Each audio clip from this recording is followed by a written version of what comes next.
Hey hey hey! Bonjour à tous, c'est Léonie, j'espère que vous allez bien et aujourd'hui on se retrouve pour la suite de l'alphabet Superset. Nous nous étions quittés avec 2 semaines de retard à la 16e semaine. Et nous commençons cette vidéo à la 17e semaine avec toujours 2 semaines de retard. Mais vais-je réussir à rattraper tout ce retard d'ici la fin de la vidéo? Spoiler alerte, oui, j'ai réussi. Mais avant de parler de tout ça, rappelons ce que c'est l'alphabet Superset. L'alphabet Superset est un challenge créatif qui a été créé par Strussless, un youtubeur et artiste australien. Ce challenge consiste à créer chaque semaine une œuvre commençant par une lettre de l'alphabet dans l'ordre alphabétique, sur un thème que l'on a choisi auparavant. Personnellement, j'ai choisi le thème des créatures légendaires et mythiques du monde. Nous nous sommes arrêtés à la lettre K, et la lettre qui suit dans l'alphabet, c'est la lettre L. Pour cette lettre, j'ai choisi de faire 2 créatures, car il y en avait pas mal qui m'intéressaient. Tout d'abord, il y a le Lagao, qui est une créature légendaire dans le folklore de la Trinité et Tobago aux Caraïbes. C'est un monstre métamorphe. On le rapproche souvent des lycanthropes, qui sont en fait des sortes de loups-garous, bien que ces transformations ne se limitent pas à celles d'un loup. Les Lagao sont des hommes normaux le jour, mais la nuit, ils peuvent se transformer en divers animaux, y compris des chevaux ailés. C'est là que je me suis dit que je pouvais aussi le faire se transformer en licorne. Et c'est là qu'intervient la deuxième créature de notre illustration, les licornes. La licorne est une créature légendaire à cornes uniques. Son origine est controversée et résulte de multiples influences, en particulier des descriptions d'animaux. Ses caractéristiques sont une corne unique au milieu du front, blanche, pure et bénéfique. Son habitat, les forêts. Les licornes occidentales et asiatiques diffèrent par leur description. Leur seule caractéristique commune est la présence d'une corne unique, qui est la plus importante caractéristique des licornes. Pour mon illustration, j'ai donc décidé de faire un troupeau de licornes dirigé par un lagao sous forme de licorne. J'ai donc commencé par faire les licornes au crayon de couleur en gardant des couleurs assez pastel dans les tons rose et violet. Pour distinguer le lagao, j'ai décidé de le faire en bleu et de le placer devant. Pour les bordures, j'ai décidé de les faire en forme de nuage. Ensuite, pour donner plus de contraste, j'ai fait le fond à la gouache en noir. C'est tout pour cette illustration. Je l'aime plutôt bien, même si je pense que j'aurais pu faire mieux. Et l'anatomie du cheval, c'est pas encore ça pour moi. J'aurais pu en dire plus sur la licorne, mais j'ai décidé de faire un résumé. Je peux vous assurer qu'il y avait beaucoup de choses à dire sur les licornes d'après l'article Wikipédia, qui était quand même assez long. Mais j'ai décidé d'en faire un résumé et de pas prendre toute la place de la vidéo.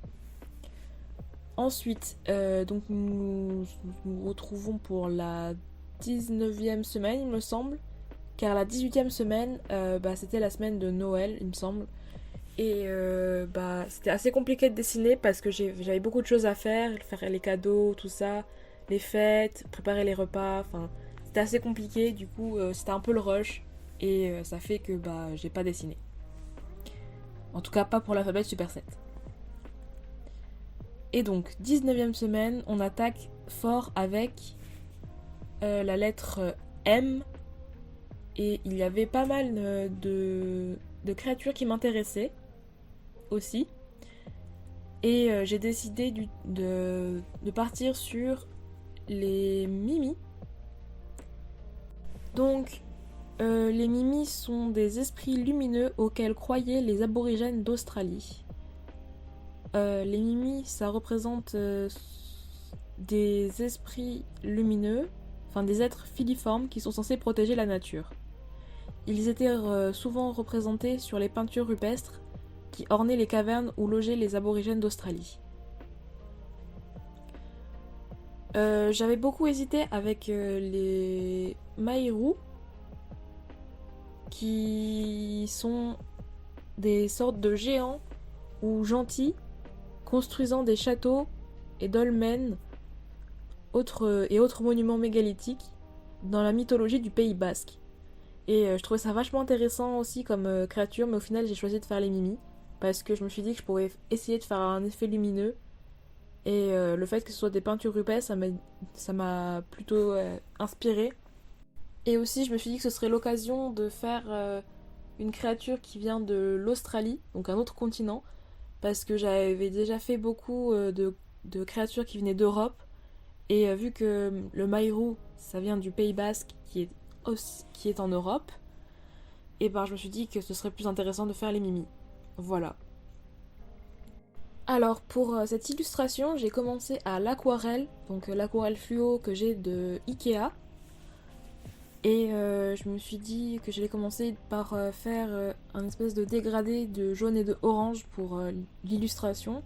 Et garder les bordures orange fluo pour rappeler pour faire un effet lumineux. J'ai ensuite fait la créature à la gouache en marron au centre de l'illustration. Donc j'ai essayé de garder à l'esprit que ça devait rester filiforme. Et je me suis dit que du coup la lumière allait émaner de l'esprit. Et donc garder le contour jaune fluo autour de lui pour qu'il fasse comme s'il brillait. Et ensuite j'ai essayé de faire un dégradé avec la gouache marron pour assombrir le contour restant de l'illustration. Enfin, c'est pas très clair ce que je dis, mais vous voyez à l'écran ce que je fais, donc ça va. Donc j'ai utilisé uniquement de la gouache et de l'aquarelle. Voilà. On passe donc à la 20e semaine, qui était censée être une semaine de repos comme la 19e. Mais vu que j'avais du retard, je me suis décidé de ne pas me reposer et de continuer à faire l'alphabet Super 7. Et puis j'étais vachement motivée parce que c'est le début de l'année, il y a les nouvelles résolutions, on a plein de motivation, etc. Donc c'était plutôt bien parti pour moi. Ça fait que à ce moment-là, j'ai enfin rattrapé mon retard.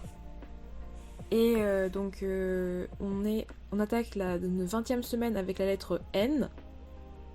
Et fallait choisir une créature parmi les plusieurs qui m'intéressaient comme d'habitude.